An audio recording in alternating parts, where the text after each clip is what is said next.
and Kyle Leff.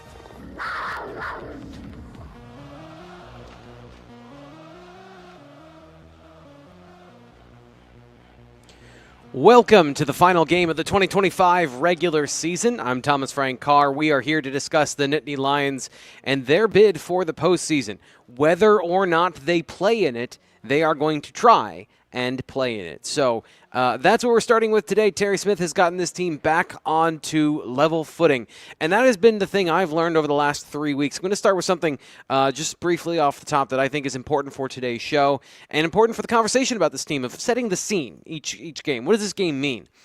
Penn State's back to where they were, which is they are a consistent team on Saturdays. So when you have a talented team that is consistent, you have a better opportunity to win a football game and there to be less, let's just say, chaos in the week-to-week situation. Happy belated Thanksgiving, and I'm bringing in Kyle Leff, Seven Mountains Media Sports Director. Yes. I wanted to say manager, but you're a director, not a manager. You're Same a director. difference. Same difference, but also, titles and whatnot.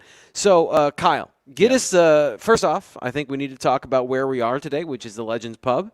Awesome place. Loved being here all season long. Yes. You told me there's prime rib or something going on? Yes, we have been here all season long, Legends Restaurant and Bar at the Penn State Hotel and Conference Center. And yesterday, for Black Friday, there was a prime rib dinner, which is, who doesn't love good food? Like, I had a lot of Thanksgiving food, and I was spending my time over Thanksgiving with family. A lot of people were here hanging out for a prime rib dinner. I know there's a lot more coming up over the season here at Legends Restaurant and Bar at the Penn State Hotel and Conference Center, whether it's here or at the Gardens next door. So I know coming up there's a wreath decorating with Santa going on at the Gardens on December 14th. So that's just a few days away. That's a couple weeks. And then Christmas Eve, there's a brunch buffet from 11 a.m. to 3 p.m. That's going on again in the Gardens. And then coming up on New Year's Day, there's a champagne brunch buffet, again 11 a.m. to noon. So a lot of things going on this holiday season. The turkeys are not going to be in your bellies. Right now they're on our heads, as you can see. Sort of.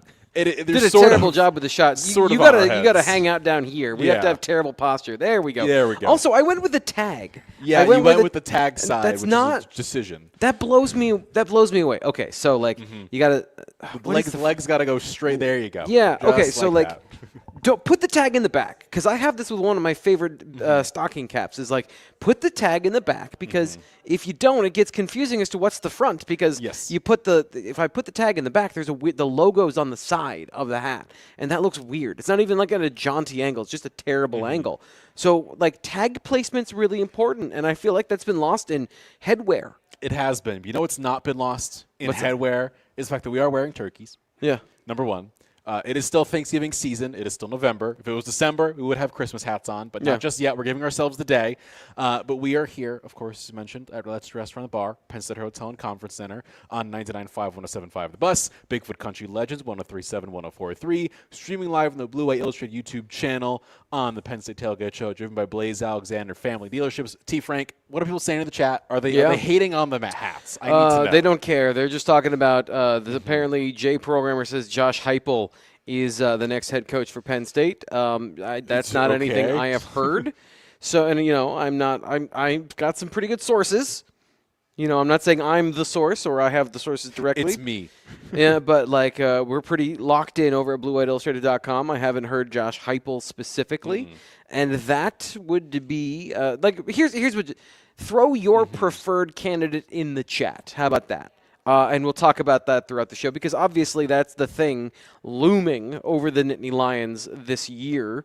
And very directly after this game, all hell breaks loose. So we're going to be talking about the game today, and I really want to get into this game and how all of this is going to play out for the Nittany Lions.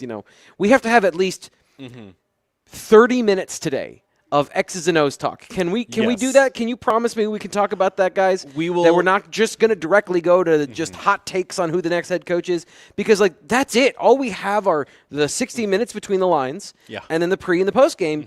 And if we just spend all of our time talking about head coaches, we just missed this game. We did. And you only get 12 of these a year, even if it's terrible. You only get 12 of these a year.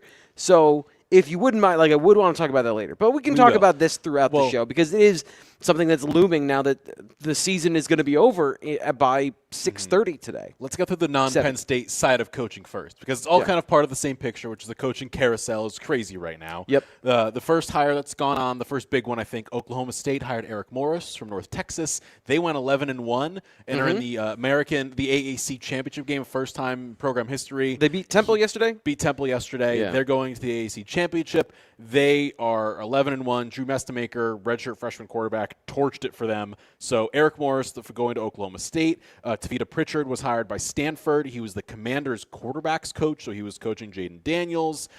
Colorado State hired Jim Mora, who's leaving UConn to go to Colorado State, which I guess is a decision. Don't really know if it's a step up or not. Ish, maybe, possibly. For Jim Mora? For Jim Mora. I don't know that Jim Mora is a step up for Colorado State either. Yeah. Oregon State hired Alabama's co-offensive coordinator, Jamarcus Shepard. Yeah. He's a receivers coach. He's very well known. He's coached a lot of the Alabama guys from Julio Jones and onwards. So those are the coaching hires that have been done so far. The other ones going on, of course, who will Lane Kiffin give his final rose to? T. Frank, do you accept Lane Kiffin's final rose? Sure, that'd be crazy. It's definitely not Penn State, but it would be wild if that was because that would be the ultimate wild curveball, wild card, whatever you want to say, is like off the top rope. Pat Kraft comes in and gets Lane Kiffin, who I would consider in the big swing. We've talked about this of like who are the big swing candidates out there. There don't seem to be a whole lot left. In fact, there may be none left at this point, which is why everyone is kind of freaking out. KEC show says Terry if they win today. And I don't want to spend the whole time shooting down ideas. I don't think that Terry Smith should be hired or fired based on beating a 5-6 Rutgers team, though. Again, that seems like bad process. That's outcome. Just one quick process. When it comes to winning and losing at the highest level, we get to judge and enjoy and gorge ourselves upon the outcomes. Football games are the outcome of the process of being good at football. And if you're just judging on the outcomes and not the process that got you there, that feels like missing the point. If you're judging based on the fact that you win 3 games against Michigan State, Nebraska, who was falling off a cliff, it seems, after yesterday's loss to Iowa by 20-plus points, and beating Rutgers, 3 teams that I don't believe any of them are going to be above, 6 wins? I think Nebraska has 6. Nebraska has 7, and they might finish with 7. 7. So that is the high water mark is a Nebraska team that lost its quarterback before the game and then just couldn't do anything and seemingly fallen off a cliff. If that's the best team you beat and that's what you're like, they got back to winning ways. Well, you went from facing Ohio State and Indiana, the 2 number 1 and 2 teams in the nation, to then beating Rutgers? And I do think, and so, but here's the case for Terry Smith. It's not did he beat Rutgers. It is the team, the talent of and also was able to resurrect a talent on this team, on the offensive line and the defensive line that they had lost. They were not dominant in the trenches, and they showed that this is a team full of veterans and seniors that if you give them the right environment, the right ecosystem in which to thrive, they can make plays. Because even in that Indiana game, they made plays. To me, it has been the programmatic turnaround. Now, after the shellacking of Nebraska, I asked a lot of open-ended questions, which was my way of saying, okay, what we know about Terry Smith, and he even said it himself, I'm a leader of men, and like all of those things of leadership and I tried to ask him about his football tactics. What are your beliefs? And he declined to answer the question. Although he did point out the things he likes about his team of finding balance. And I believe on offense it would be a fairly old school approach with Terry Smith as the head coach. But I don't think that's necessarily a bad thing if your passing game emphasizes explosive plays. You don't have to run an air raid and throw the ball 60 times a game because here's the thing: 15 of those are just run plays disguised as passing plays with a drop back. So I'm not saying these are good or bad things. I'm saying that this is what he said, and then an attacking style defense. So, like, you got a bit of an outline of what Terry Smith would be as a head coach, but then it becomes the administrative side. It's all those things that he's been saying, like, this is a bit overwhelming when he's doing it himself. And so those are the questions that Pat Kraft has to answer of like, guy wanted to make a splash hire and wanted to name a leader of institutionally a leader of men, not just a football coach, right? Because those are two separate things. Of politics are very different than football. Yeah. And there are politics in football. And that's really the question of, is Terry Smith capable of navigating those waters and being a deft politician? As much as people say, you know, we had this conversation this week on the Blue White Illustrated message board about Terry Smith's campaign this past week to get an interview, essentially, for the head coaching job, wearing a 409 pin, honoring Joe Paterno, making very, very bold statements on the field postgame after the win about how this is his team. And you know, we were just discussing the politicking he was doing, and there's a certain group of people that when they hear that, they go, why was that cringy or bad? Why was this a negative thing? Politics isn't negative. It is a word that describes public and private persuasion, a desire to achieve an outcome through the influencing of other people. That's the that is just a basic definition of politics. That negativity in politics comes from the idea that politicians are never honest. Yeah. That is more of a cultural thing than it is an actual, like, the tactics of this are what they are. And I think, honestly, his politicking was pretty honest. It was pretty what an honest man does when they're trying to be a politician. What he generally tries to be is he's the voice of honesty and realism within the Penn State building. Yeah. But on top of all of this is also the question, and for some reason, every sports fan thinks either it's doom or it's gloom, and there's no middle. And this has been the case as has been seen with the Penn State fans this past couple months, I think is safe to say, where every single Penn State fan who has been wanting Terry Smith hired has said, well, as soon as he gets hired, he's going to bring every single recruit in. They're all going to go They're all going going to come back. And everyone's coming back. They're running it back. No players transferring. It's going to be great. That's not realistic. And well, a lot have already committed to James Franklin at Virginia Tech. A lot of them committed. I believe Messiah Mickens just believe committed to James Franklin and Virginia Tech. And Kevin Brown committed to West Virginia. And it's like they're going elsewhere because they're not going to sit and wait around. Because that's not what you do if you are a high schooler. You're like, I would like to know where I'm going to be spending my next, hypothetically, 4 years. The air quotes because not how it works now, but where I'm going to be spending my collegiate career, who I want to go to war with. I want to know that now. I don't want to wait for a hire to be made because that's what it looks like is going to happen, is that there's not going to be a hire made just yet. Could a hire be made tomorrow? Sure. Could it also not be made tomorrow? Yeah. I think the odds are it won't be. Odds are it won't be made tomorrow. Penn State fans assume the game ends and Pat Kraft is going to walk in and say, "Here's our head coach." I've had fans come up to me at the tailgate show and say, "Okay, so who is it really?" You know, off the record, as if like who's the coach? By the way, somebody else coming up to me and saying off the record, like. That's not how. Not. You know, it's like when there's a police officer, and it's like you got to tell me you're a police officer, right? Like, I definitely believe that you're going to keep something I say off the record if I tell you facts. Like, but kidding aside, there is no there hasn't been this grand plan that's just been hidden. And so, like, the idea that it's going to just appear tomorrow is not necessarily a thing. Ex Mason here says, Chip Kelly, question mark? No, here's the thing. Chip Kelly was a head coach and quit on being a head coach because he didn't like it. He didn't enjoy being a head coach. He opted out. By the way, our ex-Mason here is a very smart person. I'm kind of thinking he's kidding. Thinking they're kidding because where is he with the Raiders now? He's the OC with the Raiders. He was with the Raiders. He was fired this week because their offense has been terrible.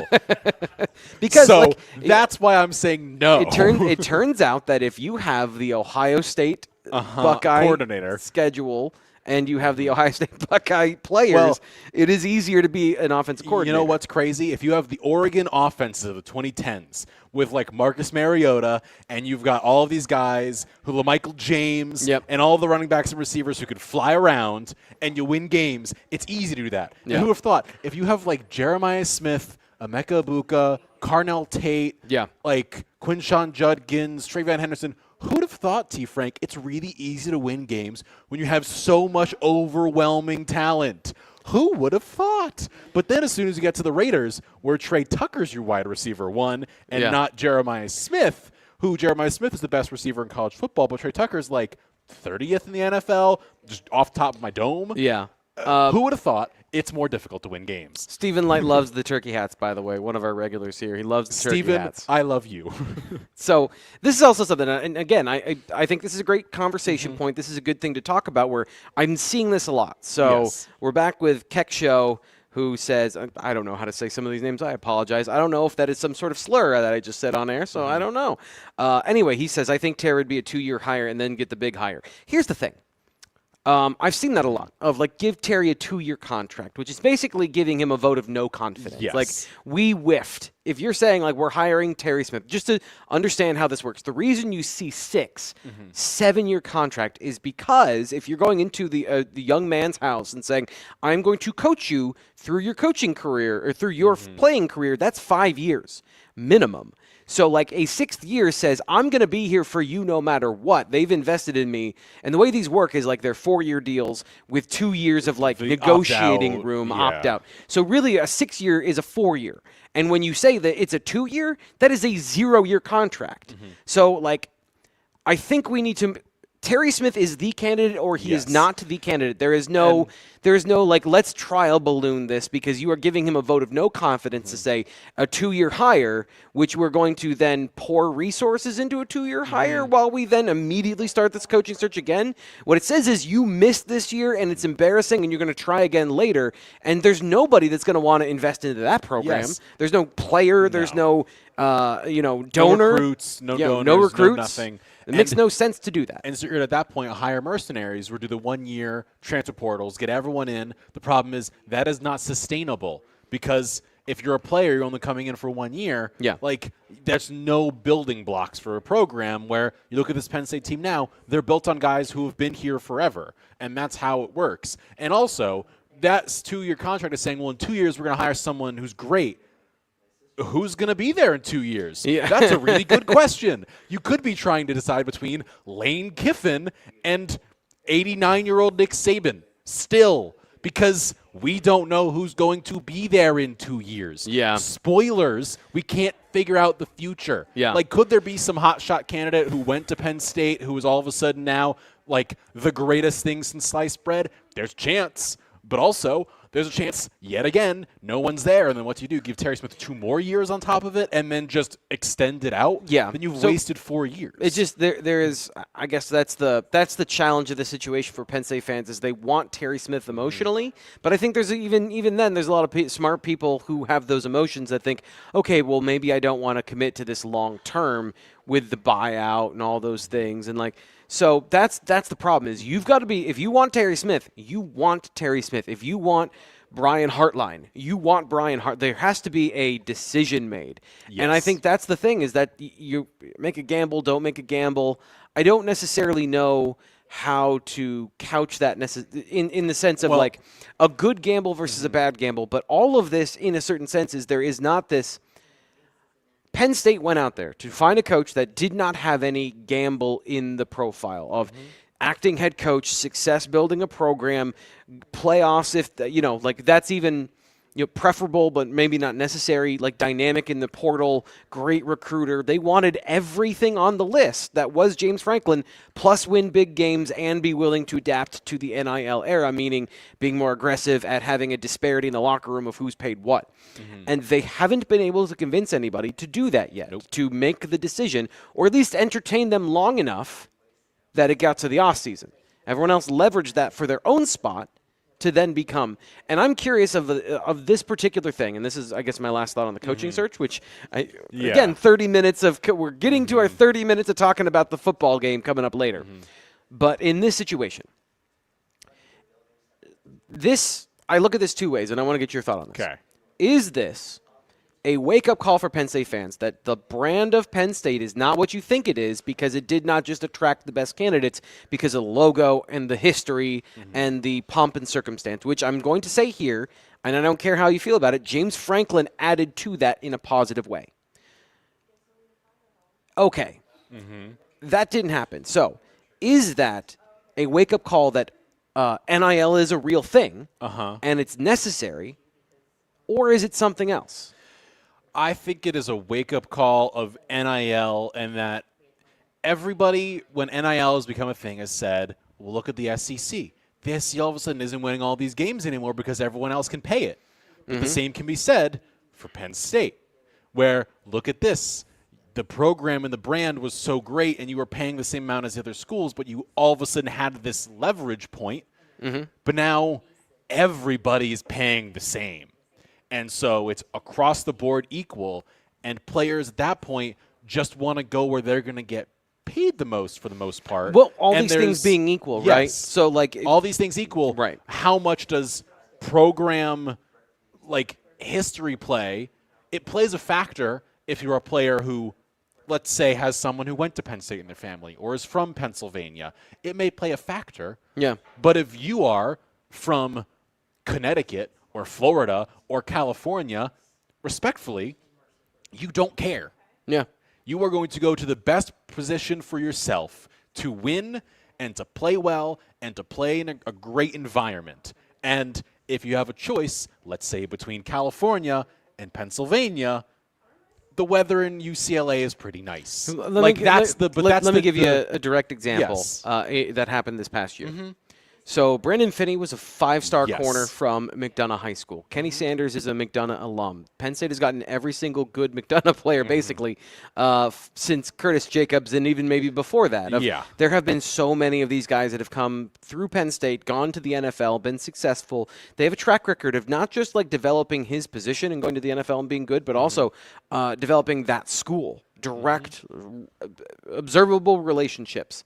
He was going to be a Penn State football player till he took a trip to Oregon. And suddenly, it all kind of looks the same. Yeah. And that is one individual player, but that happened several times this year. Bear Alexander, the transfer, was from USC, was deciding between going to Penn State, where he was heavily rumored to be going to, came on a visit, everyone talked about it, like, oh my gosh, Bear Alexander is going to come here, play for Jim Knowles as his main defensive interior, like he's going to dominate. Yep. And then he goes to Oregon and is like, you know what?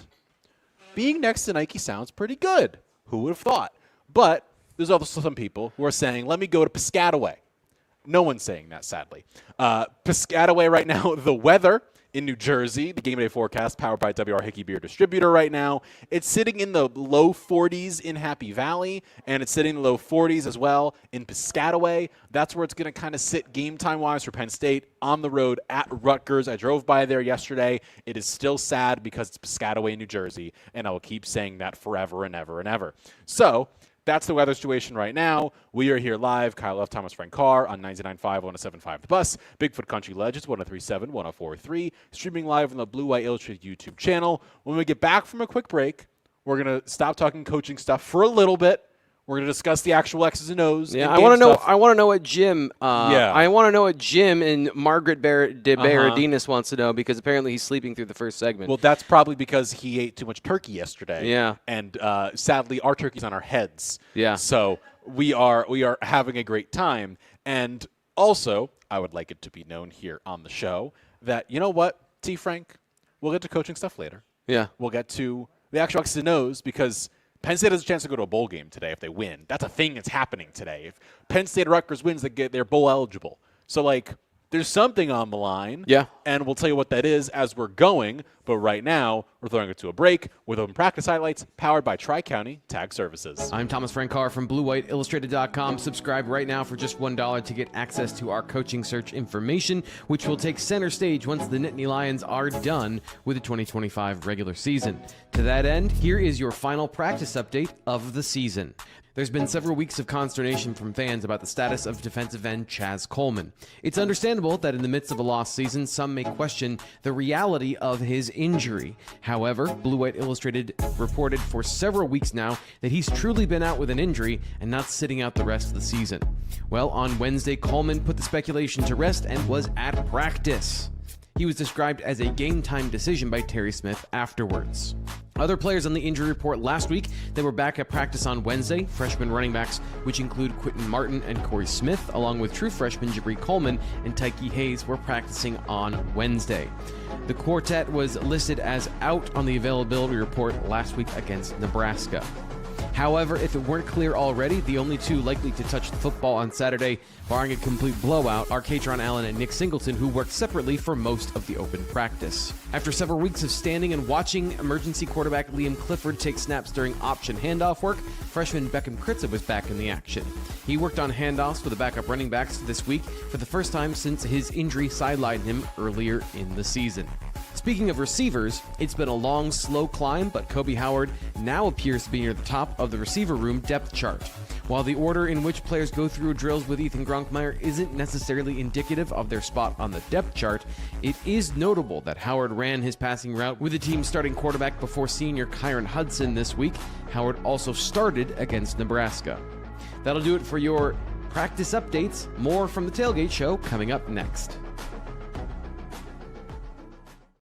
Team starting quarterback before. So I'm ready, and I'm saying this on the fly. So poke holes where you will. I think that college football coaching today, right, and this has become clear throughout this season. College football coaching is having trouble finding the balance between coaching like you're managing a roster that can decide to leave you at any time, and and coaching a roster that you don't care if they do. That's it. And so Terry has been able to coach this Penn State team with no ramification. There's no recourse. There's no repercussion on the backside of it. He can be the truth teller. He can be the accountability man. He can embarrass guys in the team meeting on Sunday. And right.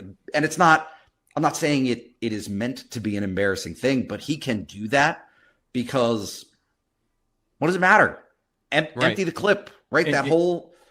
You've seen it a couple times so far with him saying something in front of the media, coming back a couple days later and either apologizing for it or softening it. Like I thought it was really interesting yesterday when he was asked about being the candidate. Like compare his comments to Saturday night. Very different. They're very different, very measured. And I think, Nate, that you're like on the right track there in terms of like he can say whatever he wants. In this little bubble that we're in right now, which is the late November to however long he's the head coach, like that's stuff he's going to have to be accountable for. But on the big picture, I agree with you. He can be unabashedly himself with a lack of consequences, and it sounds like a bad thing, but like it's worked in the last couple of weeks, and they on the field, I think it's showing through a little bit.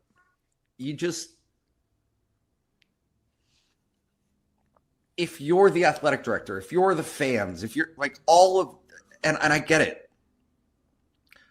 If you're any of these people, you're craving so much for that reckless abandonment to right? Like even James Franklin talking about letting it rip, right? Like just get out. You've prepared, you've done all this stuff. Just let it rip. That was the element that never happened under James for the first 6 games of the season. It wasn't, they never did it. Why? Because of expectations. There were heavy expectations. Yes, there were accountability issues in terms of being able to hold guys accountable.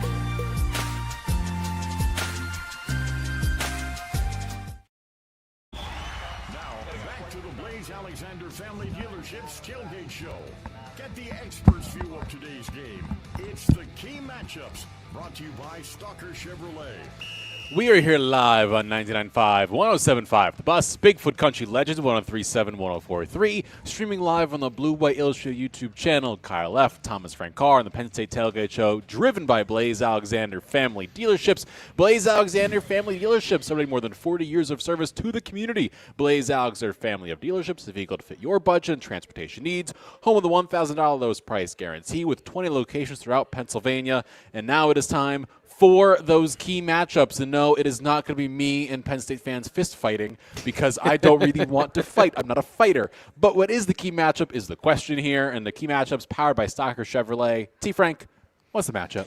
So, as always, it is running the ball and stopping the run for this team. And, after 12 weeks, I don't necessarily want to do that again. So I'm going to go through, okay, if Penn State has a blowout, then X happens. And to me, it's Ethan Grunkmeyer versus the road. We've seen him play well at home. We've seen him play really well, in situations where he's given the opportunity against Indiana and against Nebraska. On the road, hasn't played as great. He was decent at Ohio State, wasn't really given a whole lot to do in that game, was given a lot to do against Iowa and did not meet the moment. And then Michigan State was a little shaky in the first half. Then it got windy, and also they kind of pivoted the game plan. And the entire game, by the way, came down to one drive in the fourth quarter that took 9 minutes and basically decided the game. So this is his last opportunity. And this is the thing. This is what I was saying earlier. I wrote this earlier this week. There is no progression, right? So, we just talked about the tenuous state of this program of all these guys can transfer tomorrow. There is no acting head coach. There is no stability in the program. And so you have this – normally I'm thinking about, player progression. Every team is trying to get better. And, what does this mean in the offseason for Ethan Grunkmeyer and his development? He might not be on the roster next year. So it just means win the game, right? But for my intellectual curiosity and for Penn State to get a blowout, I think playing on the road – in a maybe friendly environment, but just not a familiar environment, that could be an opportunity for him to show us something we haven't seen before. And ultimately, that's what I'm interested in, is seeing new things and these stories develop instead of just the stagnation in the same conversation, which is kind of what the coaching search is of we want what we want, and we're going to decide that that's what we want. So from that point, we're not really getting anywhere with the coaching search until they make a decision. So what can Ethan Grunkmeyer show you today he has not yet so far this season? So give me the run game. We'll talk about that. But in Ethan Grunkmeyer himself, passing the ball, what have we not seen from him that you would like to see, at least in bits and pieces? So, there's a lot. There's the pure drop-back passing game. But again, like I was saying, the game plan that they've had is the game plan they're going to have today. Yes. They don't need to change or evolve the game plan to win this game. So, the things we haven't seen from him is the pure drop-back passing game. Can he get a larger section of the playbook under his under wraps belt and ready to go? Thank you. Under his belt and ready to go. But just generally, I'd like to see some cleaner decision-making in those moments where he's looked a little bit rattled when having pressure in his face. And in the third down situations where he has to get to his second read, he was good in some of those situations, and then he was bad, and they kind of took those off his plate.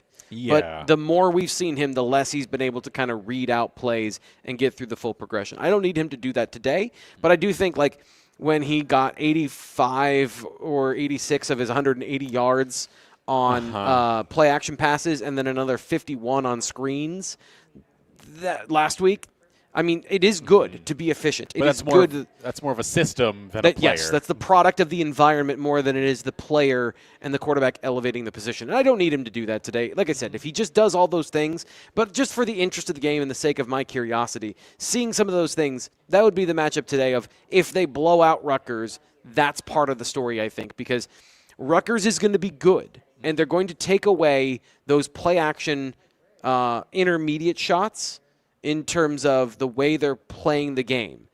I talked to some of the Rutgers people, and I asked Terry Smith this week about Greg Schiano taking over the defense. They are one of the most historically terrible defenses in Big Ten history. And so they have given up fewer busted assignments and fewer explosive plays since Greg Schiano reassumed the defense coordinator role. So I think that there's still an opportunity. They're going to be bad. Penn State, I think, is going to, spoiler alert, I think Penn State's going to win this game. What? But if Penn State wants to roll like they did against Nebraska, it's going to come down to the run game, and that should be an easy task today. But really, to get things rolling and rip off chunks of yards, they need those play-action passes, and that is going to come. I think it'll be a little bit more difficult with them playing more zone and Greg Schiano having them kind of playing more consistent football. Yes. The question is, how can they get there? And I'm intrigued in the passing game by the receivers, because that is where my brain sits, is Trevor Pena, Kyron Hudson, Devontae Ross, Liam Clifford, all gone after this season. Regardless, they're all graduating. They are all leaving the program, and they cannot return. Right. So the next man up, as we've discussed all season. We saw a little bit of Kobe Howard. Yeah. We've been seeing a little bit more of him in bits and pieces. I'm intrigued by what a player like him Tyseer Denmark, if any of the younger receivers end up coming off of the availability report and they're available. Like, I know we've discussed, like, the Peter Gonzalez's of the world all season. Like, they're on the availability report, and we haven't really mentioned them because they've just been there. But what if some of them get thrown into the game here in bits and pieces? Because it wouldn't burn their red shirts to play in one game. Kobe Howard is going to start. I think he's going to start this game because he started last week. And, some of the things we saw, it doesn't necessarily matter, right? So he was the first receiver out there between him and Kyron Hudson, and then he didn't play as many snaps. So starters versus non-starters don't necessarily make that much of a difference. But he's going to play. But he's going to play quite a bit. And, so I think those young guys, I mean, that's definitely something to watch for on offense. And loop in the tight ends, Raplier and all of the different, like, who's going to come out there with him and Reynolds. What do they look like? A little bit more. Of course, we kind of know Luke Reynolds. Like, he's really talented. We've seen a lot of him. But, like, Raplier has caught a touchdown now. Like, what can he do moving forward? And do we see more running backs available? That's a question I have. Because, as we said last week, it was pretty much Singleton and Allen, and then there was some players who were basically graduating who were also available, but the rest of the running backs were not. It's like, are they available? It was an odd situation last week. They were all back at practice, and I didn't know they didn't miss any practice last week to what we saw. Now, of course, we don't see everything. That should be painfully clear.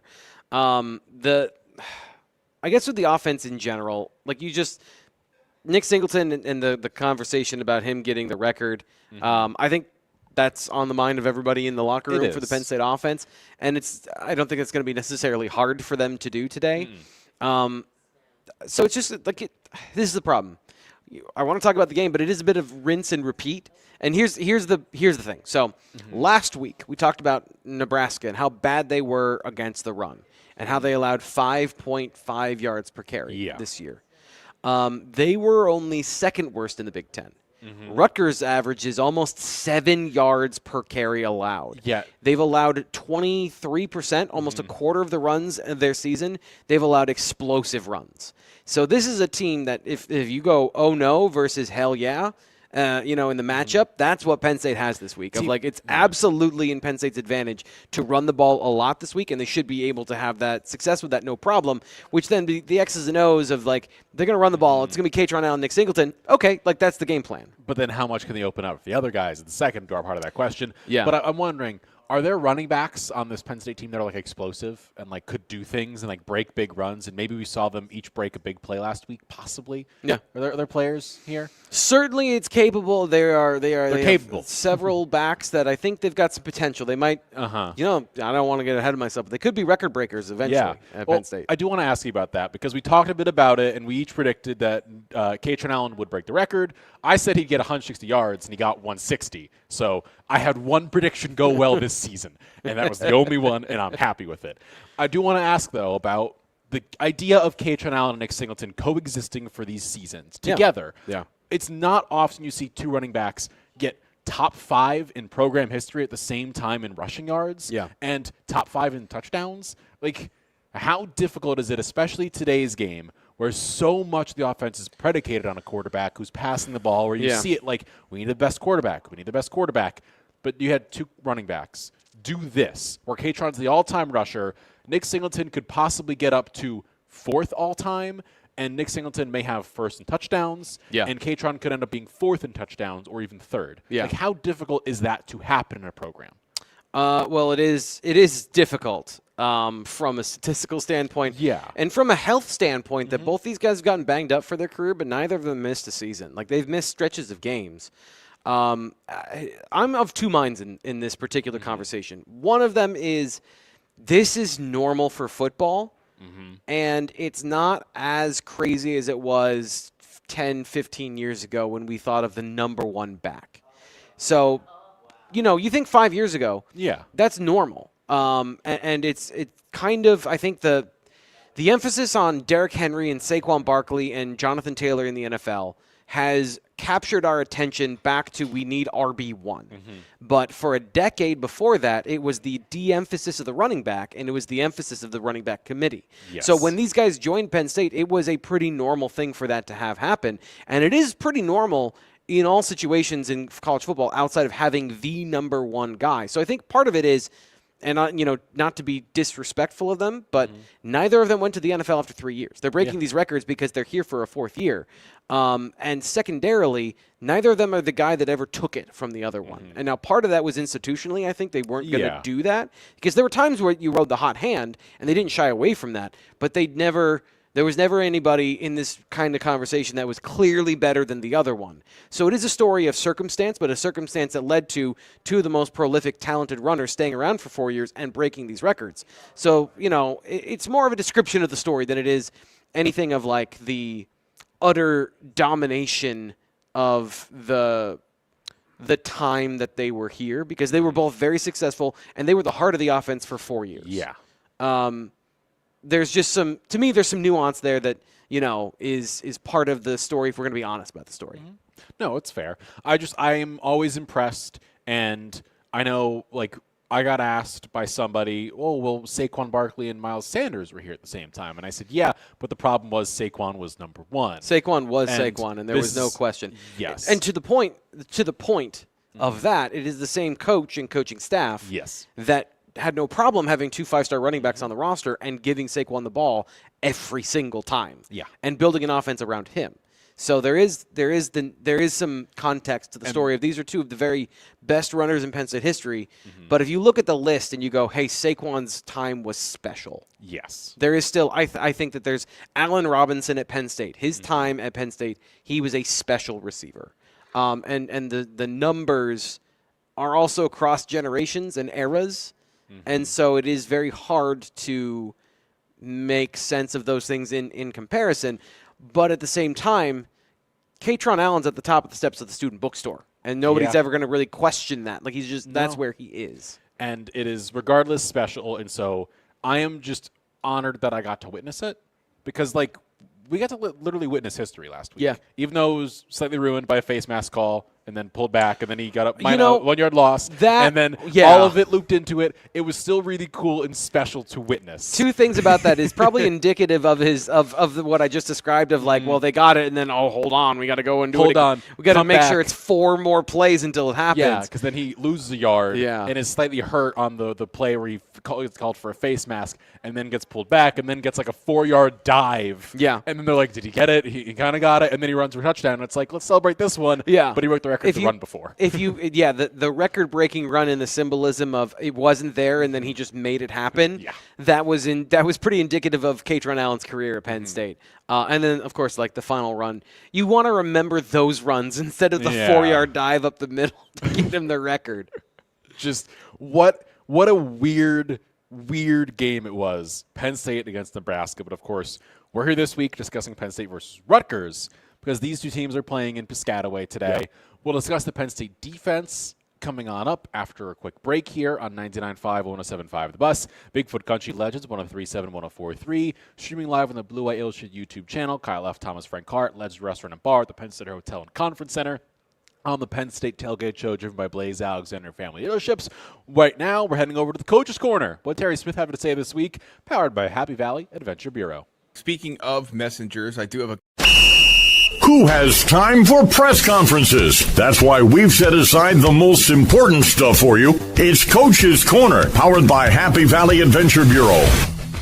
Penn State's Senior Day victory over Nebraska was celebrated all around Happy Valley, but one major question mark came up. Is Terry Smith the next Penn State football head coach? Well, he was asked by our fellow media members what would make him the ideal candidate for the open role. No one knows Penn State better than me. Of all the candidates that are out there, I know the history of Penn State. I know the culture, the DNA. I know the locker room. I know administration. I think I'm a good leader. I think I'm a leader of men.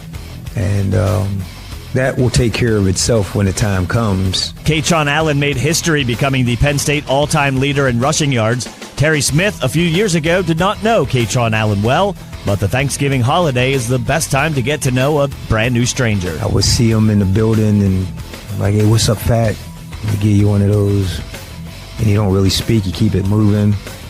And then, my nephew Tank was on the team, and he's a fellow running back with him. Katron didn't have anywhere to go for Thanksgiving, so we all drove him back to Pittsburgh with our family. and had Thanksgiving with him, he saw me in a different light. He saw me with my family, my entire family. And, you know, it's really good for our young people to be able to see us as role models differently than coach. See us with our kids, see us with our families. And he saw me differently. And from that day forward, K-Tron and I become like that.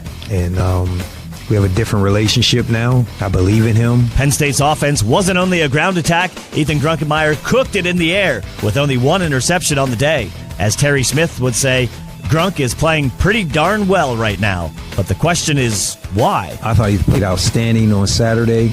When you talk about 11 for 12, you know, you say, well, 12 pass attempts isn't a lot. But when you look at how the game played out, we completely dominated the line of scrimmage and run for over 200 yards with the running backs. And then when we did throw the ball, it was downfield. You know, it's 11 for 12 for, I think, 181 yards. Whatever that calculation is per play was bigger than it's been all year. Threw a touchdown. I thought he played outstanding. Penn State's postseason is on the line today against Rutgers. Win and a bowl game. Lose, back to Happy Valley the team goes. And either way, Penn State needs a head coach. So what does the Penn State head coach gig look like? Interim? Maybe no longer? Head coach Terry Smith had some insight into the role. Right now, I'm the head coach at Penn State University. It's a big deal. It's crazy. This job's very busy. When I was an assistant, I always would make comments like, I'm going to carry my own bag off the bus.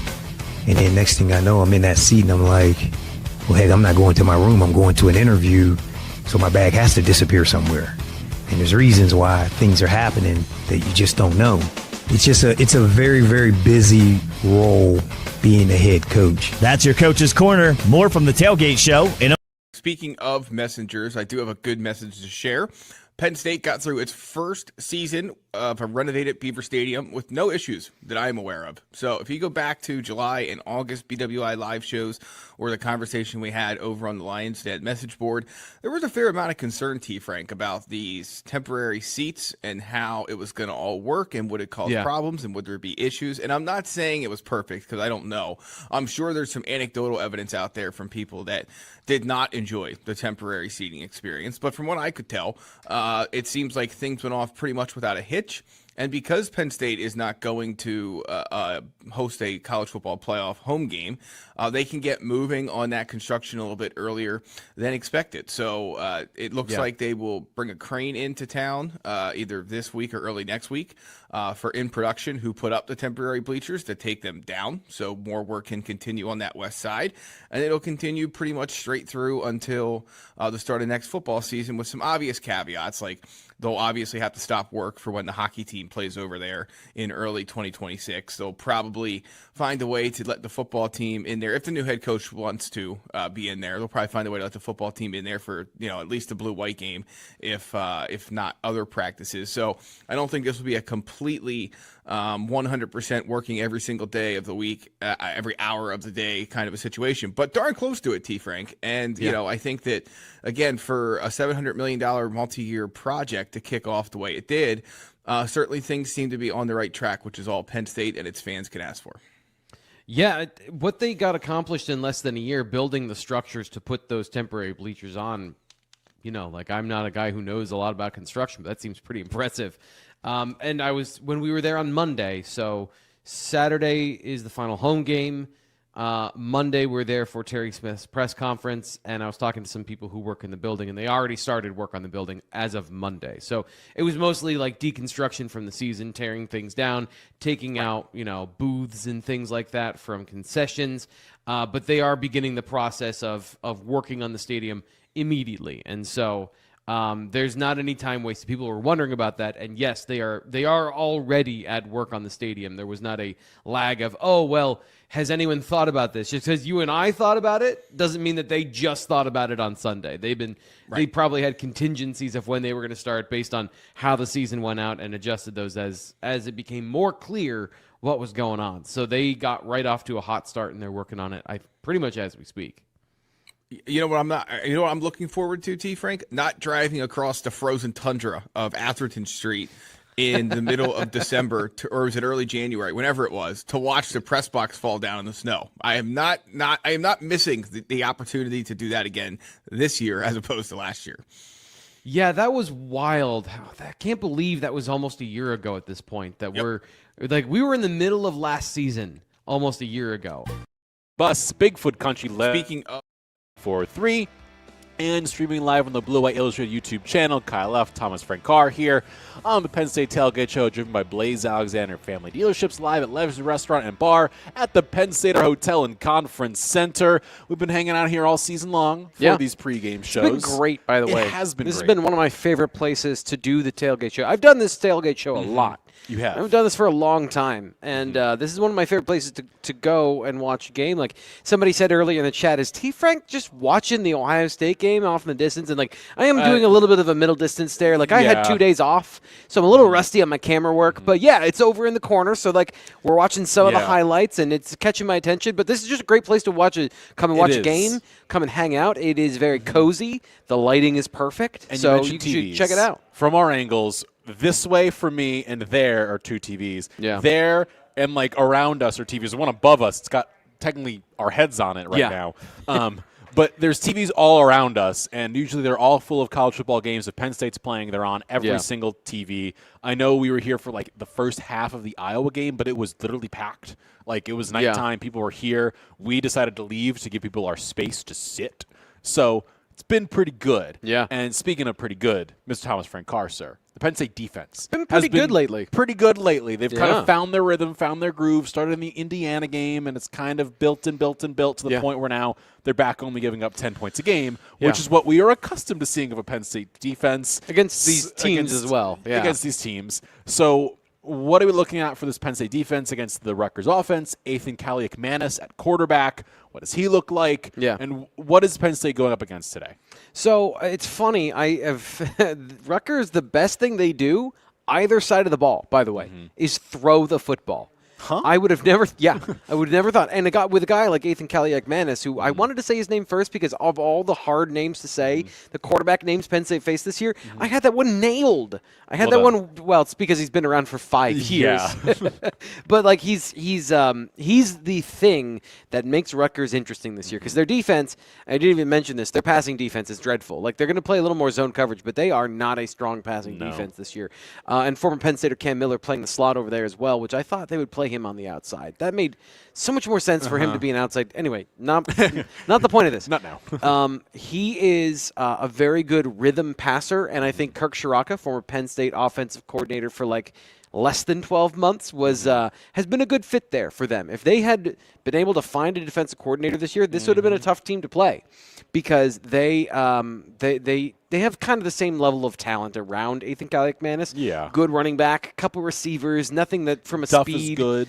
Nothing from a speed or strength standpoint or from a position that just really scares you. But at the same time, when you give him concepts he can understand and he's in this offense, he's mastered this offense. I think there's an opportunity where he throws the ball and keeps this game interesting. They would have to replicate the game plan that everyone else has done, which is the dink and dunk offense, because his average depth of target.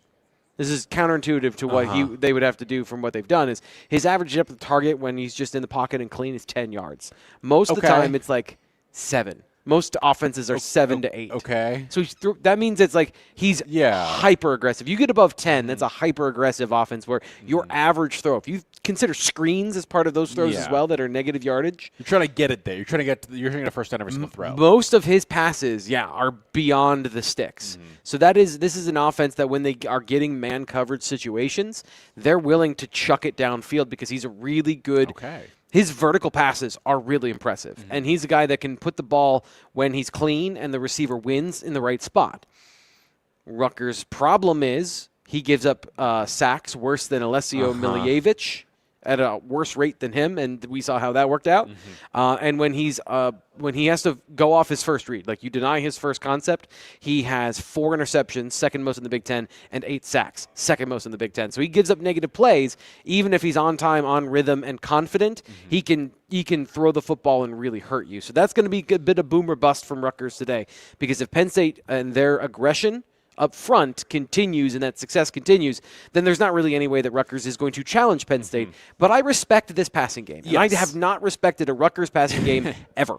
And I don't think that that's hyperbole. I don't think I've ever respected the Rutgers passing game. It is a respectable passing game. You've got running back Antoine Raymond. He's their lead back. He's got 1,000 yards on the season, a long of 51, 12 touchdowns. So he's a running back. He exists, and he's still a threat to some extent. You've got the passing game. You mentioned the receivers. KJ Duff is their 6'6" receiver. Yeah. He's their leader this season, almost 1,000 yards on the year, 6 touchdowns.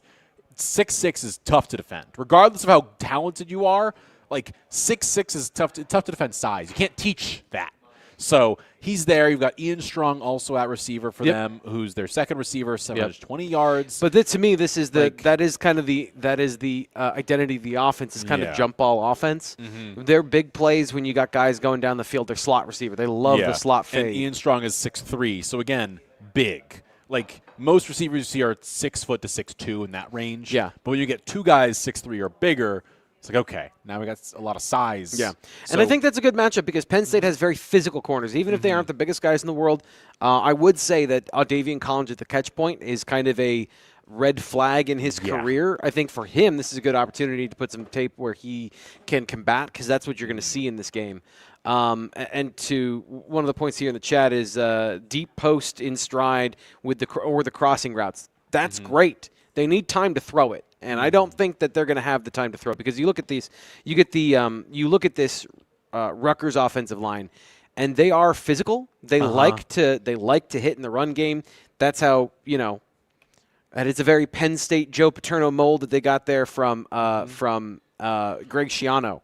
They are not the most athletic, nimble guys in the world. No. They are not great pass protectors. So if you can get to Ethan Kaliak-Manis before he can get the ball out of hands on those deep digs, Penn State's going to try and do that. I think that's the aggressiveness up front that's been the change under Terry Smith. Again, the reason if you want to say Terry Smith should be the head coach is he identified the talent on his team and redirected the offense to those and the defense to those things and had them successful against some good teams. And that's going to be another one of those in a previous iteration of the Jim Knowles defense without any sort of guidance, without any meddling from the head coach.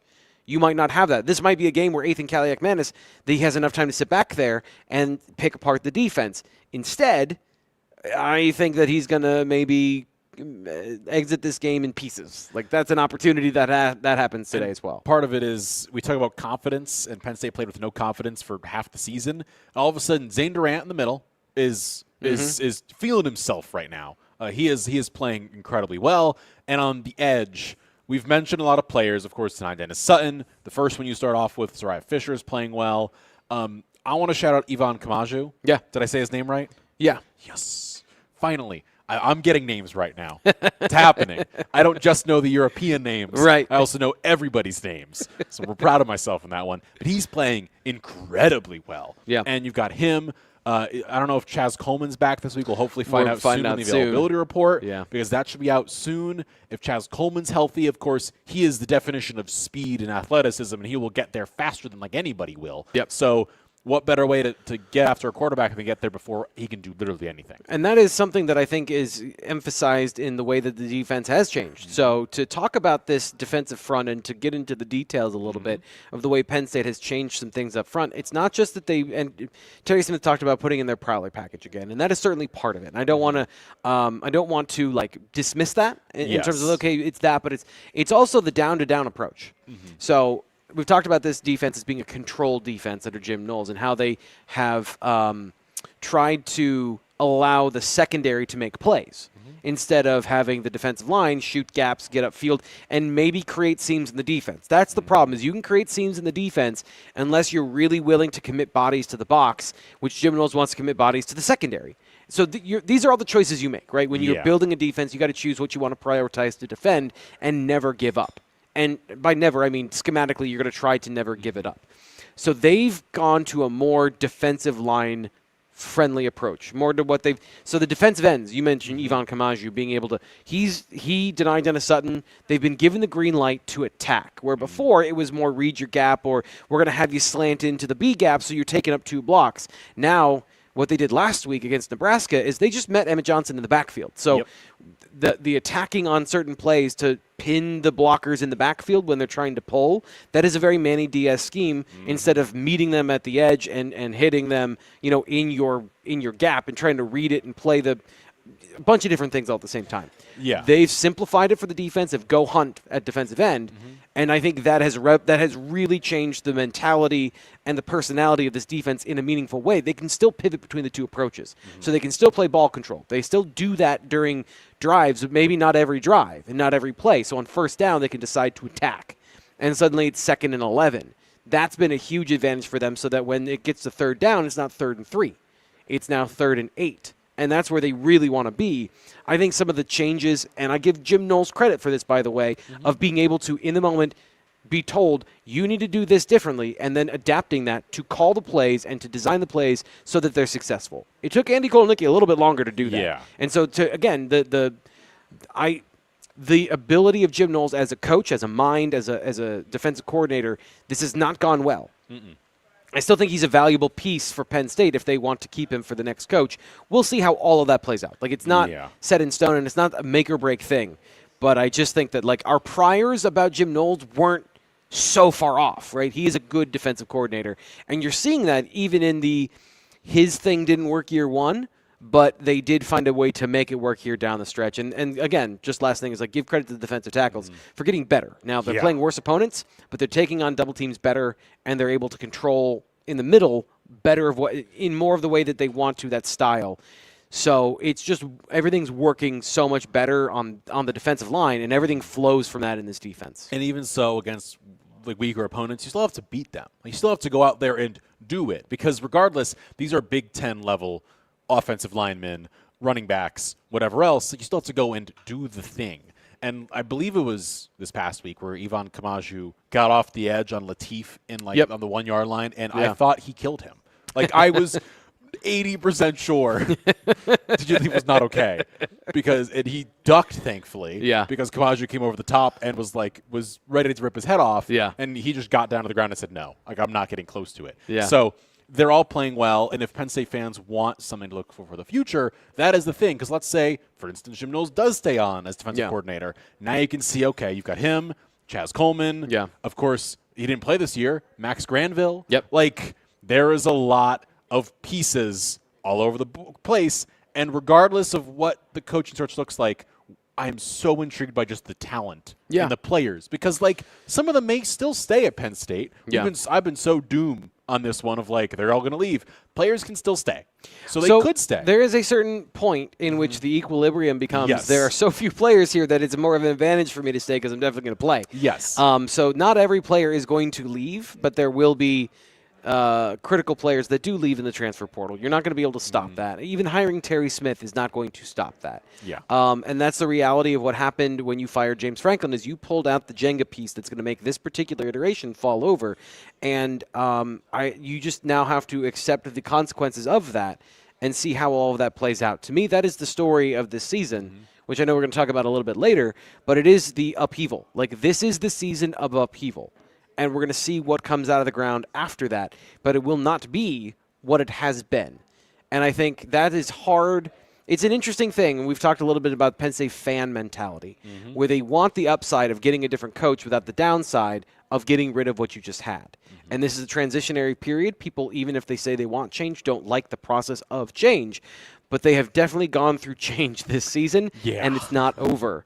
So it's by the way, it's gonna hit another Mario Kart speed bump or speed ramp here in the next couple of days and weeks. Yes. And let me just give you the stump speech, I guess. Now subscribe to BlueWhiteIllustrated.com for $1, because you get to try us out for a week, then build annually after that. It's well worth your money for Penn State Superfan, because we're going to give you the ins and outs. We're going to give you the detailed breakdowns of all the impact of those things over the next couple of months. And, of course, if you're watching here on the Blue White Illustrated YouTube channel, we'll be following you there as well. And I know you guys do a great job of covering everything over at Seven Mountain Sports. You got an app, right? We do. We are all over the different apps with our different stations. Of course, the Bus Rocks has an app. Bigfoot Country Legends has an app. You also can find us on social media all over the place. And if I'm ever in need and I have a question, I just text him. and I listen to him. We also Like, have an app I'm supposed to promote, by the you way, do. but we can't promote everything Yeah. all at once. There's a lot to promote, a lot to talk about, but we'll get to a lot more discussion and points. We'll get through everything. We promise you here on the Penn State Tailgate Show, driven by Blaze Alexander Family Dealerships. When we get back here on 99.5, 107.5 The Bus, Bigfoot Country Legends, 103.7, 104.3, and streaming live on the Blue White Illustrated YouTube channel. We're going to get into discussion of going around the Big Ten and discuss a lot more. But first, it's time for This Week in Penn State Sports, powered by Miller's Hoagies. It's more than just football at Penn State. Here's This Week in Penn State Sports, brought to you by Miller's Hoagies. Happy Small Business Saturday to everyone. Penn State football is not the only Happy Valley sport in action over the past week. Penn State men's basketball took on Boston University on Tuesday, pre-Turkey Day in the BJC. Mike Rhodes' crew is in action one more time in November, today at 6 p.m. on its Pop Radio 93.3 against Sacred Heart. Tune on in to hear Dick Girardi on the call. The Penn State Lady Lions returned to the cold Northeast after spending the past week down at the Battle for Atlantis in the Bahamas. A 1-1 record in the tournament sees the women's basketball team here in Happy Valley taking on Yale on Sunday. Listen to the Lady Lion Bulldog action beginning at 12:30 on Sunday on its Pop Radio 93.3 with Joe Putnam and Maren Walseth.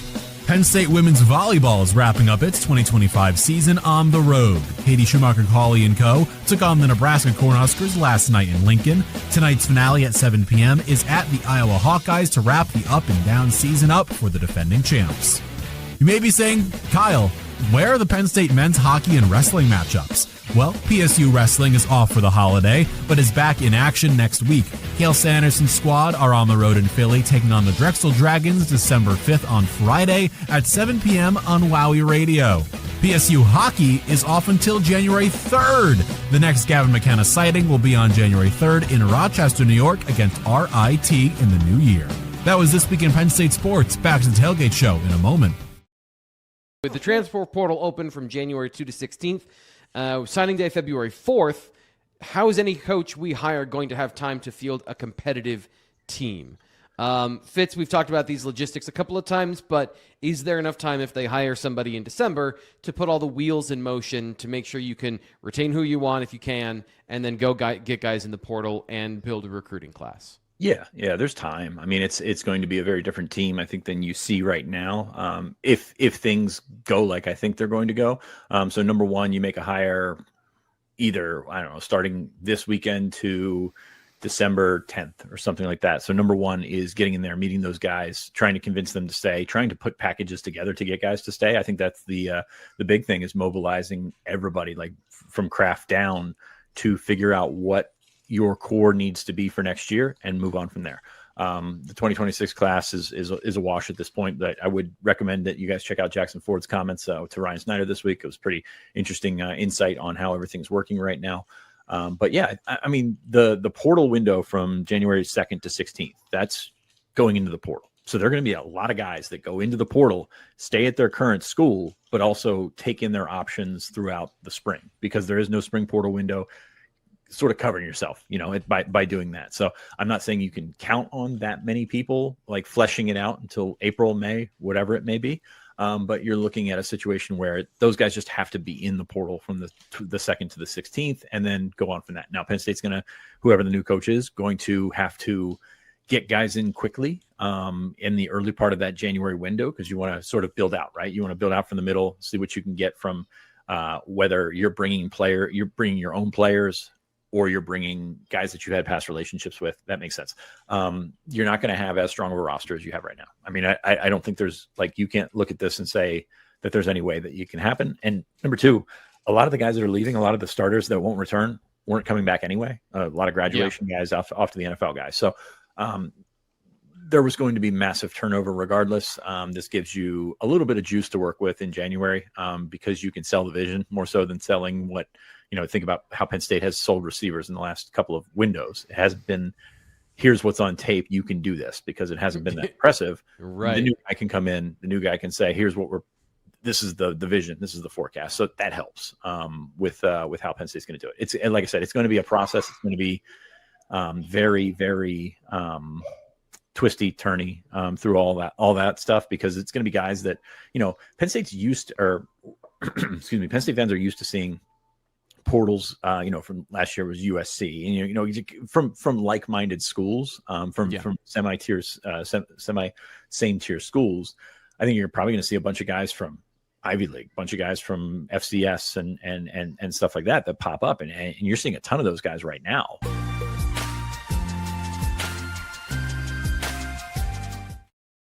View Retirement Community. We are here live on 99.5, 107.5 The Bus, Bigfoot Country Legends 103.7, 104.3, and streaming live on the Blue White Illustrated YouTube channel. Kyle F. Thomas Frank Carr on the Penn State Tailgate Show, driven by Blaze Alexander Family Dealerships. Blaze Alexander Family Dealerships, celebrating more than 40 years of service to the community. Blaze Alexander Family Dealerships has a vehicle to fit your budget and transportation needs. Home of the $1,000 lowest price guarantee with 20 locations throughout Pennsylvania, and it is now time to go around the Big Ten. So we're starting off, of course, with the games that happened last night. Indiana beat Purdue, unsurprisingly. 56-3 was the final score there. Purdue scored 3 points the first quarter, make it 7-3, and then Indiana rattled off 21 points in each of the next 2 quarters and won from there. Iowa, as you already mentioned here on the show, won 40-16 over Nebraska. Emmett Johnson did run for 217 yards on the ground for the Cornhuskers, but it was not enough to do literally anything to Iowa. And the game going on, which people think we're still watching, which is on the TV screens here at Legends Restaurant and Bar at the Penn State Hotel and Conference Center. Ohio State versus Michigan. Ohio State currently is up 10-9 just before halftime. We'll find out what the score is coming up a little bit going into half, but it looks like Michigan is still giving a fight to Ohio State. Games going on later today. Oregon against Washington, Wisconsin against Minnesota, Maryland, Michigan State, UCLA, USC, Northwestern, Illinois. That goes around the Big Ten here, powered by Valley View Retirement Community. Other games going on around the nation in terms of the top 25 and all the playoff implications stuff. Games that wrapped up yesterday because there was a lot of football yesterday. Texas upsets Texas A&M to try and get themselves back into the playoff conversation. They have 3 losses. Bit of a weird spot to be in. Georgia beats Georgia Tech 16-9. Ole Miss wins the Egg Bowl, but where's Lane Kiffin going? We don't know. He's still on a date with every single LSU, Ole Miss, and Florida at the same time. The question is he going to have a TV show to announce where he goes next, like LeBron? I think he should go right back over to the Boys and Girls Club in Connecticut and do a LeBron James the decision. Hey, you know what? Donovan Mitchell was there at that one. He's now an NBA All-Star. Maybe if Lane Kiffin goes there, he'll find the next good head coaching candidate who's a 16-year-old child. There's a chance. Utah beat Kansas 31-21. Number 25 Arizona beat number 20 Arizona State 23-7. So there goes the Kenny Dillingham stuff, I guess, because they're now going to be out of the top 25. Game is going on right now at the top 25. UCF is up 14-zip over number 11 BYU. So Texas wanted chaos, and they got it. Yeah, that's a big one. It is a big BYU one. has a big stake. Or are they locked in? Yeah, they're all but locked into the Big 12 championship. Okay. But the question is, if they don't win that, right, they were kind of sitting on the border. Right. Miami is up 17-7 over Pitt at halftime, so it looks like Pat Narduzzi's bet of let's just win our ACC games and say to heck with the Notre Dame game may not pay off because Malachi Toney's a really good wide receiver. And Texas Tech is up 28-zip over West Virginia. That's the games going on, C. Frank. So I have double and triple checked. The Big Ten availability report for the game is not available right now due to an issue with the website. Seems like that's still really available. Yeah, they have the games of November 22nd and then an empty picture. So not only is it not the right week, it's not available. So we'll get you up that as soon as we can. On the show here. We still have got another 20 minutes left on the show, so hopefully they get that sorted out because it's obviously a big factor in today's game. I don't think it decides the game whether or not Chaz Coleman plays or they have the backup running backs.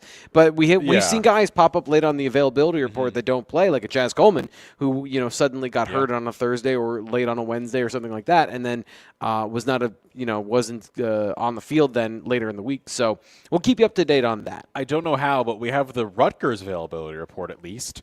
We have that available, which is Al-Shadi Salam, Dane Partridge, Daryl Dengoe, Davwan Fuse, Michael Clayton, Ben Rothar, Jaden Elijah, Vernon Allen III are all out. Okay. Players are out for the season as well. We'll skip past them for this moment. Abraham Wright, their linebacker, is questionable. We do not have the Penn State side, so I don't know how NJ.com got just the Rutgers availability report and not the Penn State part, because that might be some inside cooking. Yeah, they well, might have some sort of situation there, because our crack guy, Greg Pickle, BlueWhiteIllustrated.com, also not. No one's got the Penn doesn't State have side it. of things. Yeah. By the way, Ohio State did just score a touchdown, so they are now going up 16-9, possibly 17-9, following the extra point attempt to make it an 8-point game against Michigan. Maybe they go for a 2. We'll find out in like 30 seconds when replays wrap on up. Yeah. But T. Frank, just, I guess, quickly going. Let's get into our conversation about this year, because we haven't really had a chance to really wrap up this year and how this season has gone. It's interesting if you look at the whole thing as just one season, you really kind of miss the point of what this team was. Yeah. And I had a conversation with my father-in-law, who was here for Thanksgiving, about like what happened and how this team looks so very different than what it was at the beginning of the season. And whether, however you got to this point, I'm not going to argue the hows and whys of the differences in the job Terry Smith had to do versus the job James Franklin had to do. But I think it's very important to point out, like, when we talk about James Franklin and some of the narratives about him at Penn State, of like he's always meddling in the offense, everyone wanted to accuse him of meddling in the offense. I think, and this is generally how I feel, like there has been the conspiracies calling plays in the red zone and things like that, which is just like, it's a bit absurd. But here's the point. Penn State identified the offense it wanted to run. And it identified the players, how they wanted them to play. And that was a miscalculation by James Franklin. Again, he sets the overarching, this is what I want the offense to be, this is how I want you to build the plan. Wanted to build it around Drew Aller. They did not go and get the receivers necessary to do that, and Aller did not take the step to become, Josh Allen and Patrick Mahomes and Caleb Williams and a guy who can extend the play. And that's why I specifically brought up those like high-level names of those players that can extend the play and make plays out of structure. Something he said he wanted to do a lot in his career. And he was doing that to a certain degree, but not enough to win a game. He had that Oregon game, brought them back in it, almost won it, but couldn't get it, that final interception prevented them from being the winner of that game. They could not pivot once Tony Rojas got hurt. Yep. And what we talked about in the last section about the defense of the show, and how the defense is playing better now because they're going to a more aggressive style up front. They could have done that from the very beginning. Yes. They could have done that from the very beginning, but James Franklin, while I think he wanted that, was not insistent enough with Jim Knowles that it had to be that style of front, because what they were running didn't fit their personnel. So this was a strong collection of talent and coaching that didn't fit together. The reason it didn't fit together is because they weren't given that direction from the top, that putting the pieces together to make them fit. And so, if you want to say that's the failing of James Franklin, that is directly the failing of James Franklin, of identifying all of the talent.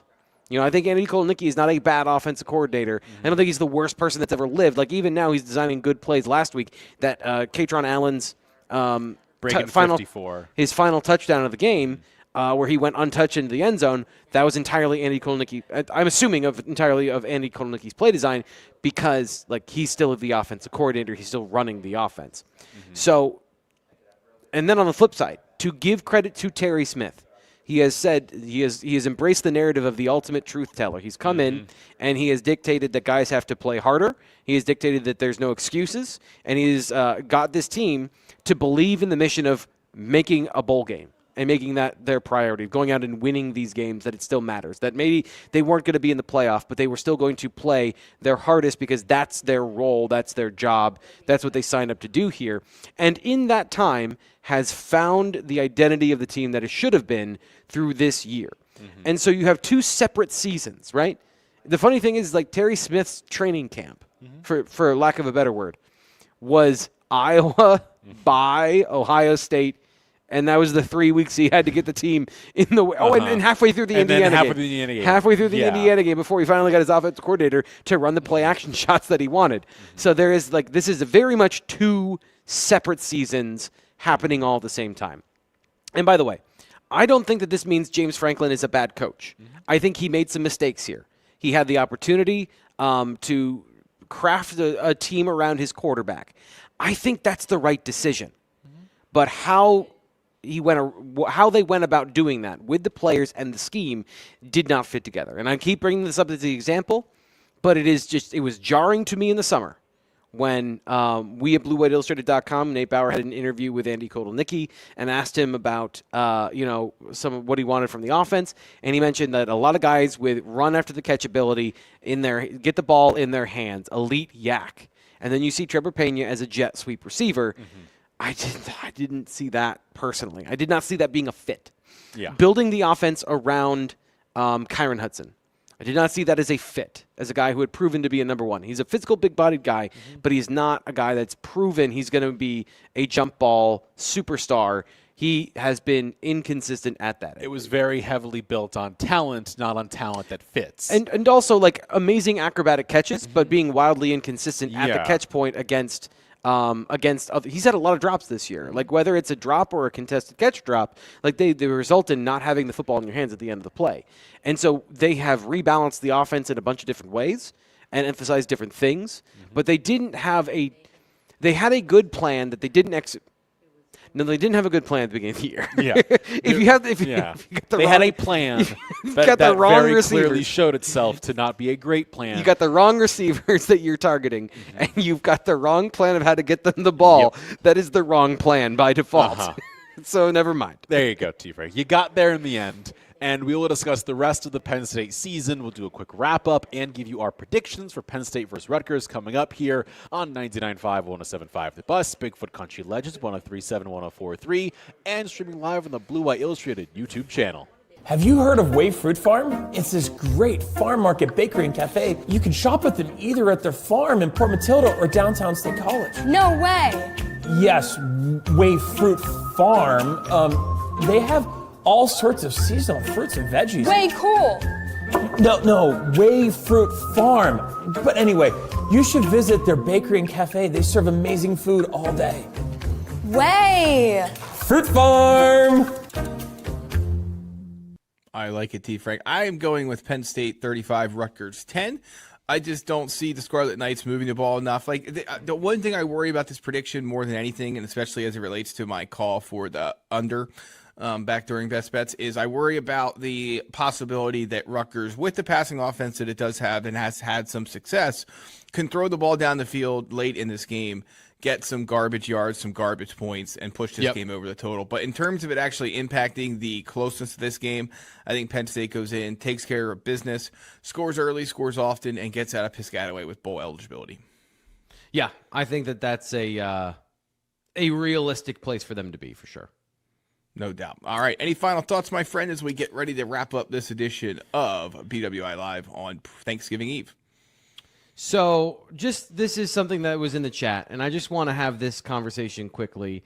Joel Nye says Penn State coaches failed Hudson miserably. And my reply was, I don't think that's the case. Yes, to a certain point, yes. But of the three, I think he did less for the team than the other two did. I think the other two, and here's the reason. He said every receiver took a major step back in their previous season. That's not on them. It is when you're the number one target in the season to start the year. And he was the number one target in this offense to start the year. Now, the offense didn't function, so they're not going to get the productivity. And what we're talking about here, to me, what we're talking about are stats. So Devontae Ross and Trevor Pena were in pass-heavy offenses at their previous stops. Ross was the number one receiver. He's not going to have the number of yards here that he did previously unless he was the number one and the whole offense was built around him. Injured to start the year, also part of this conversation. But he's operated roughly the way that you would expect, minus the fact that he didn't have, I think, the targets at every level of the field, where he did at Troy. Trevor Pena was miscast in this offense. He was given jet sweeps when he is a guy that's going to run routes and get open and create space as a route runner. And they're finally doing that for him in the play-action passing game. So things are aligning more where those two are productive. But to me, and again, I don't like doing this, but Kyron Hudson was put in the number one receiver role, and they accurately described what his skills were. Physical, contested catch, going to be a guy that you're going to throw the one-on-one jump ball to. And that was a critical failure of the offense, was to build around Kyron Hudson as the number one receiver. I don't think that was a good idea.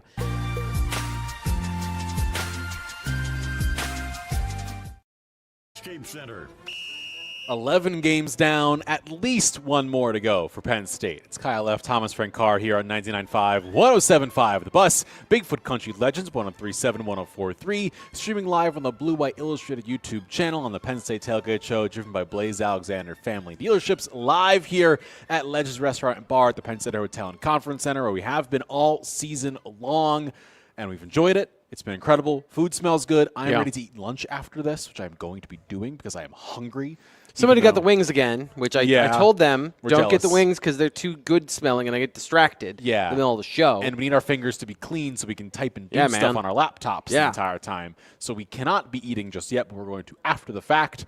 T. Frank, we've had 11 predictions. This is our 12th prediction of the season. There's a chance we have one more. There's also a chance that we don't have one more because it all comes down to Penn State against Rutgers. If Penn State wins, they are bowl eligible. If they lose, they are not bowl eligible, I believe. And the cutoff is the 6-win mark. So Penn State versus Rutgers, it opened up at about a 10.5-point line. Penn State favored. Now it's at 2 touchdowns. So Penn State's favored in this game. I will throw it to you first for your prediction. Powered by Metro Forest Products, Escape Center. What is your prediction? Penn State against Rutgers in Piscataway. So I think that the stars align for Penn State in this game, and this is where I started the show, and this is where I want to end the show. I know what to expect from Penn State now. I know what to expect from this team on offense and defense, again, because of what Terry Smith has done to right the ship and give them an identity and give them a clear focus on both sides of the ball, and is playing better to the talent, which is kind of the conversation about the last segment of where things, I think, went awry at the beginning of the season. So, because of that, coming into the last game, I wasn't sure, after that Michigan State game, are they consistent? Are they inconsistent? They were consistent. They were very consistent, and they were very motivated. There's a lot of different factors that can play into game to game, but I now believe that the Penn State I saw against Michigan State in the second half and against Nebraska is going to show up. So, 41-17. And I give Rutgers that extra 7 points, 4 points there, because I respect Ethan Kaliak-Manis and what the offense can do. I don't know they're getting to 17 points, but maybe that's a garbage time touchdown. So I think it's going to be 10, and then Penn State's going to roll. And so that's what I think is going to happen in this game. So you're going 41 to 17. Yeah. Okay. Yes. See, that was what I was going to go do. But now that you've done it, I'm not going to do that. I'm instead going to go a little bit different, a little bit off script. I love that you don't just conform. Yeah. You're like, okay, so now I'm going to do something weird. Well, the number 41 for Penn State does feel right on the money. And I agree. I respect Kaliak-Manis. I think the Rutgers will end up getting 16.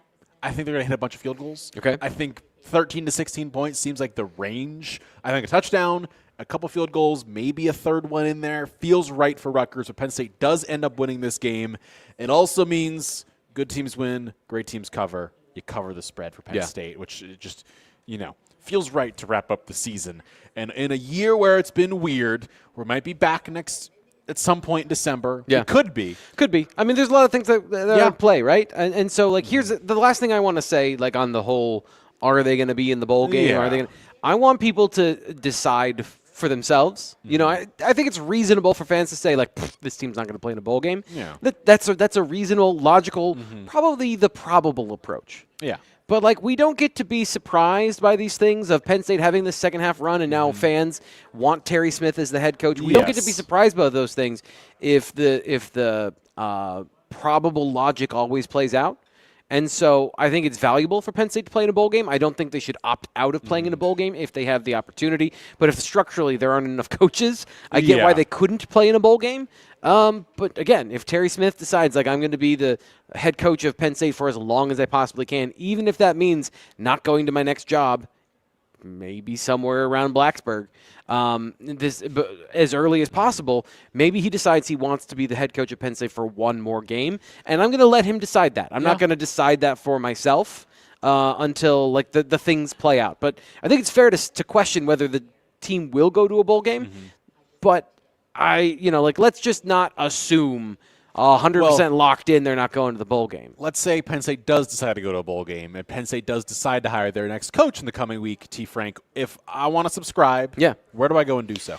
So right now, go to bluewhiteillustrated.com. You can just type in Blue White Illustrated, Penn State, Penn State on 3, any of those things, and you go to the site. You can subscribe there, and I appreciate you for giving me the stump speech so that we can one more time here, because the off season, just because the games are over, doesn't mean the off season doesn't matter. This is one of the most important, pivotal off seasons for Penn State in a decade.